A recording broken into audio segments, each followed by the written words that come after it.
Hello, my daily, weekly thoughts. Um, so I'll start with the new game I played this week, which was Dokapon Kingdom. It's really fun. It's a board game RPG for the Switch that I'm playing it on, but I believe it's for PC now also, and it was on Wii, and then I think it was a PS2 game, and it just keeps getting like ported over and over. Um, it's your basic game. You have like a little spinner thing, and you spin it, and you move. It also has zero for one of your moves, which is interesting, but it's the spinner I think is very weighted towards certain other numbers more. Um, I think the biggest thing that will people would probably have a problem with is just how grindy it is. It's definitely an RPG grindy fest because you go around, you capture towns, and that like increases your worth, and your worth is the score to see who wins. And at the end, whoever has the biggest score wins. But there's tons of things that go on to keep resetting the towns that you have, and it's like it just happens over and over and over, which is just a little annoying, but it's still fun. I looked it up and it said an average story game, which is the mode that I'm playing, or takes about 10 hours to do this whole story. There are quite a few options where you can do like how many turns and stuff. So if you're looking for a shorter experience, there's that's definitely available.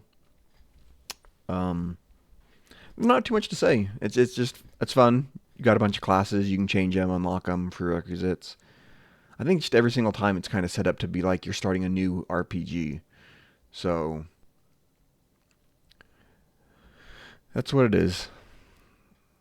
I would recommend if you can get it for fairly cheap on a sale or something.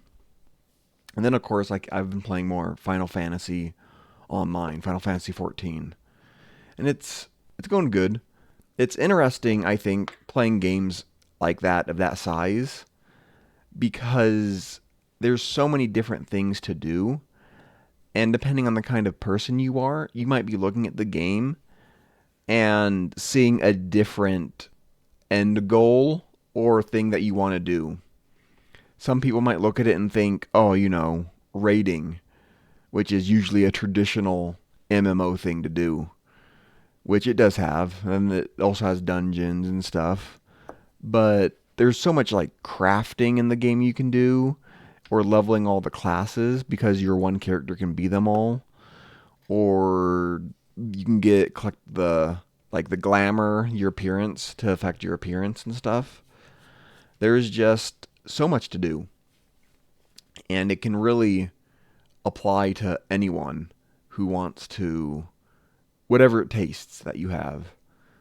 It's not just a hardcore thing because when I think of WoW, which I've played quite a bit of, I can really only think of endgame rating, which isn't necessarily fair because there's a lot of stuff to do in that game also, or at least some things to do besides rating as an endgame. But Final Fantasy, I feel like, presents all the other things you can do better than WoW does. So you can go get apartments, buy a house, furnish it, and that's where crafting can come in, where you can build your own stuff to furnish your place with if you want.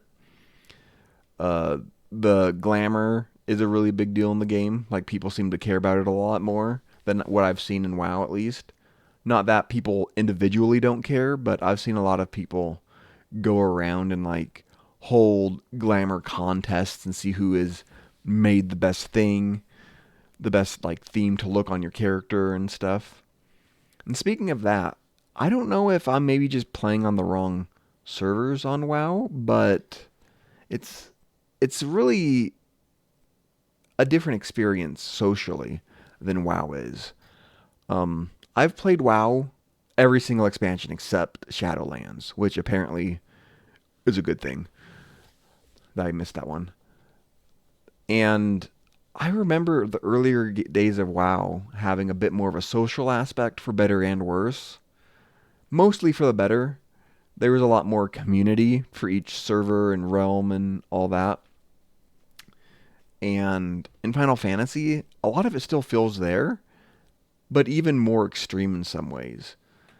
And again, for the bad, there's a bit of bad too. Like you go into a main city, and depending on the time of day, if you're in like a general chat, you could the chat could be getting spammed with advertisements for like hangouts and stuff, which is interesting. It's definitely taken like the multiple player part of MMORPG pretty extreme, and I think it's neat. A little overwhelming too. Like that's a whole thing that some people could be going into it, going in and like having this social interaction while not being overly social still. And I just think that WoW is not that as much anymore. I don't remember ever seeing something like that in WoW. And, good or bad, depending on what kind of person you are and what you like. But I'm enjoying it. I'm almost done with the first expansion, Heaven's Ward. Then I'm moving on to Stormblood. And I'm hoping to be able to go through it quite a bit faster now. Because I think A Realm Reborn was the slowest part of the story. At least from what I've been led to believe. So hopefully I get that done this week. Heaven's Ward for sure. Like unless I don't play it all, then hopefully Stormblood, and then I can go into Shadowbringer. So I'm looking forward to that. And for the rest of the week, I'm thinking hopefully I play some other games.